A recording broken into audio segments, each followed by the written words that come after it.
चल रे डोली उठाओ कहार पिया, मिलन की रुत आई। तो अब बारी आ गई ससुराल की दहलीज पर पांव रखने की।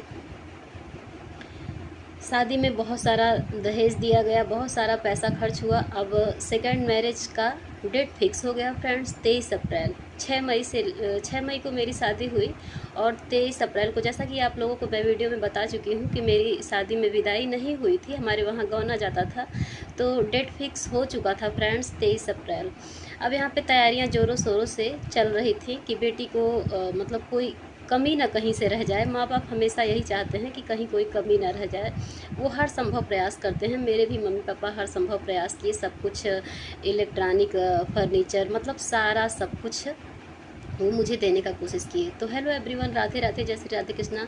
स्वागत है आप सभी का रंजना की दुनिया में। और मैं, जैसा कि आप लोग जानते हैं, मैं अपनी सेल्फ स्टोरी, अपनी आप बीती आप लोगों के बीच शेयर कर रही हूँ। अगर आप लोगों को कुछ भी बुरा लगे तो प्लीज़ आप लोग कमेंट करके ज़रूर बताएं और वीडियो में कंटिन्यू बने रहें, वीडियो को इसको स्किप बिल्कुल भी ना करें फ्रेंड्स।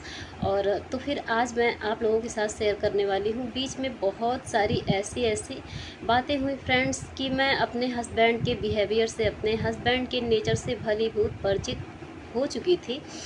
अब तो बीच में, अब तो मेरे मन में ये भी डाउट हो रहा था कि बताओ, अब शादी के पहले तो मैं उनसे ना तो बात की थी ना उनको देखी थी, लेकिन अब इस बीच शादी और सेकंड मैरिज मतलब शादी और गौना के बीच मैं उनके नेचर को बहुत ज़्यादा तो नहीं, लेकिन फ़ोन पे बात करते करते उनके नेचर को मैं समझ गई थी। घर वालों का समझाना जारी था कि चलो अभी कोई नहीं, जाने के बाद सब कुछ अच्छा हो जाएगा। जैसे कि मेरे हस्बैंड के मम्मी पापा सोचे हुए थे कि हो सकता है ये इनका नेचर नहीं सही है, कुछ भी नहीं सही है, शादी हो जाए तो इनकी पत्नी आए तो हो सकता है इनके नेचर में परिवर्तन आए। शादी होने के बाद कई सारे लोग ऐसा कहते हैं कि शादी होने के बाद लड़कों में सुधार आ जाता है। बहुत सारे लड़कों को मैंने देखा भी है कि सुधार आ जाता है, लेकिन यहाँ किसको पता था कि एक के साथ साथ 3 जिंदगियाँ बर्बाद होने वाली थी फ्रेंड्स।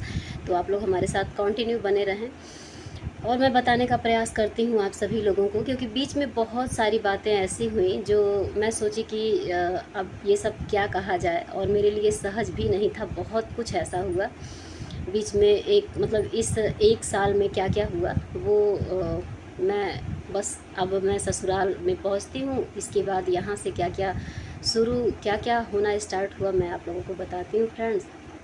तो आ गया 23 अप्रैल का दिन।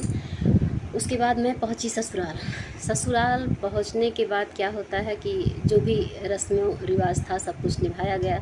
उसके बाद तो फ्रेंड्स लाइट चली गई थी और 2007 23 अप्रैल को मेरा गौना हुआ। मैं पहुंच गई ससुराल में। ससुराल पहुंचने के बाद क्या होता है, मैं जहां तक देखी थी कि दुल्हन जब आती है तो लोग उसको घेरे हुए होते हैं, उसको अकेला नहीं छोड़ते हैं।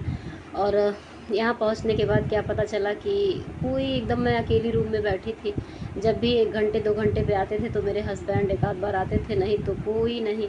तो फिर हम मन में ऐसा लगा कि अरे भाई, यहाँ तो मेरी 2 नंदे हैं, देवर हैं, कोई नहीं आ जा रहा है, क्या बात है। मतलब मन में डाउट होने लगा कि ऐसा क्यों हो रहा है। हालांकि वीडियो रिकॉर्डिंग देख के, शादी का कैसेट देख के पता चल गया था कि हल्दी तक लगाने बहनें उनकी नहीं आई थी। आज कोई भी कुछ भी कहे, लेकिन सब लोग जानते थे। पता है, अपना सिक्का मतलब अपना सिक्का खोटा रहता है तो किसी को नज़र नहीं आता है। अपने किसी के अंदर कितनी भी बुराइयां रहें, अपनों के अंदर तो उसको समझ में नहीं आता है। और अभी तो हम, आज फर्स्ट डे था हमारा और अभी तो हम आए और जाते ही जाते क्या कर दिए कि कोई किसी से कोई मतलब नहीं, तो कोई नज़र नहीं आया। अजीब सा लग रहा था फ्रेंड्स वहाँ पहुँचने के बाद। फिर क्या होता है कि रात में वही गठबंधन वगैरह होता है।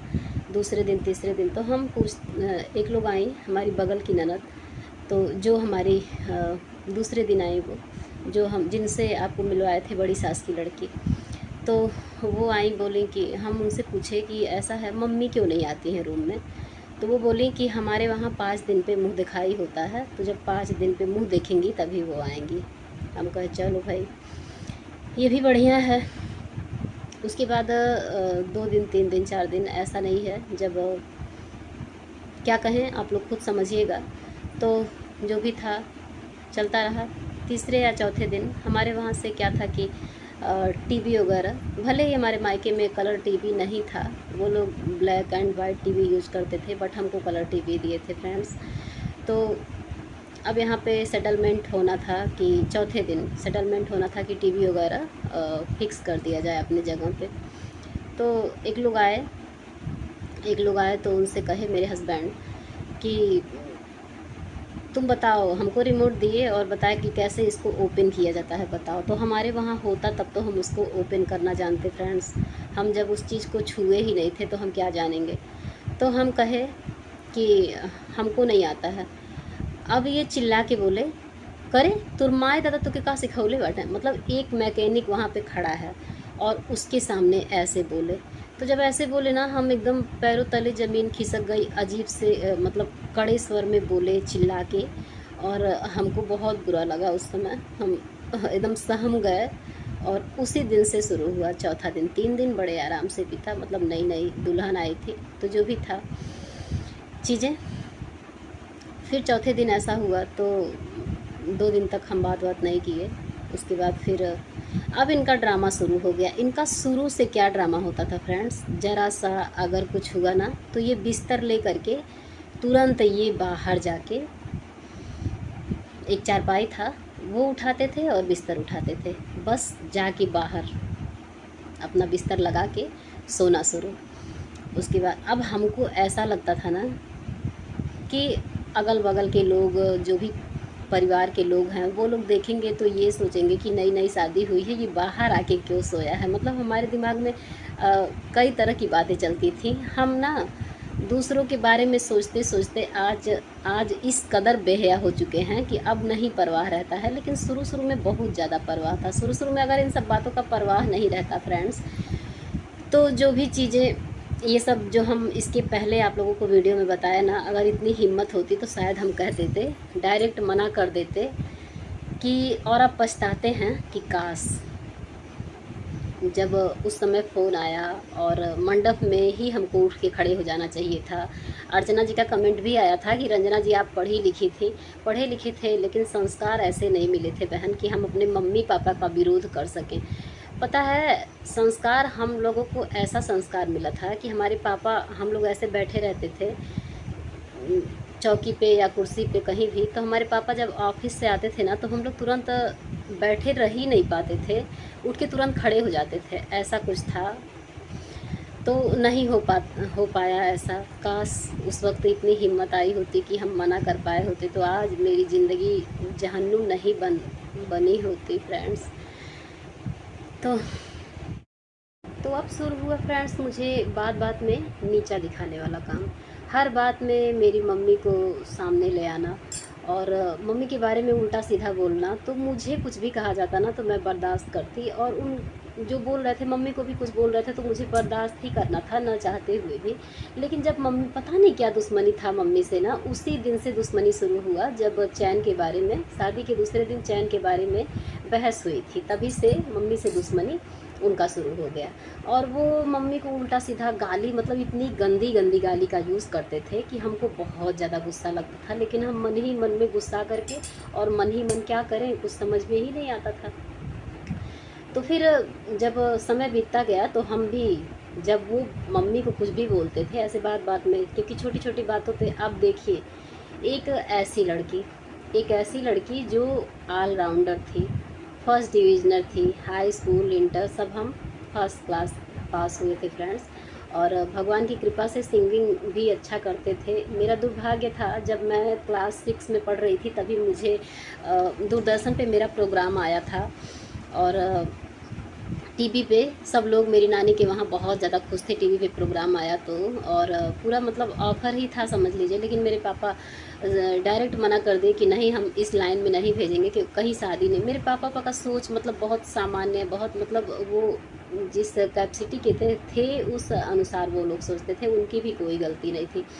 तो पापा ये कहते थे कि हम मिडिल क्लास के लोग हैं, और अगर हम सिंगिंग लाइन में तुमको भेजेंगे तो शादी वादी का थोड़ा वो मतलब सोच जैसे होता है ना, तो शादी वादी में दिक्कत होगा और लोग ये कहेंगे कि लड़कियां गाना गाती है। तो मतलब आज वही हम सोचते हैं कि बताओ, लड़की गाना गाती है ये तो बड़ी अच्छी बात है, तब कहाँ थी सोच, मतलब पिछड़ी सोच थी लोगों की पहले जो होता था ना। और हम लोग बहुत ही ऐसे परिवार से बिलोंग करते थे कि हमारी हिम्मत ही नहीं हो पाती थी कुछ भी निर्णय लेने का। आज जो भी है, आज मुझे समझ में आ गया, ये ज़िंदगी का अनुभव बोल रहा है कि सुख के सब साथी दुख में न कोई, और दुख के समय कोई एक जो सीमा होता है ना, वहीं तक माँ बाप भी साथ देते हैं। हालांकि आशीर्वाद तो उनका हमेशा हमारे साथ है, लेकिन वो अपनी स्थिति से या कुछ भी कहा जाए तो हमें जो भी करना होता है, हमें स्वयं अपने लिए आगे बढ़ना होता है, हमें खुद रोना होता है, खुद अपने आंसू को पोंछना होता है फ्रेंड्स।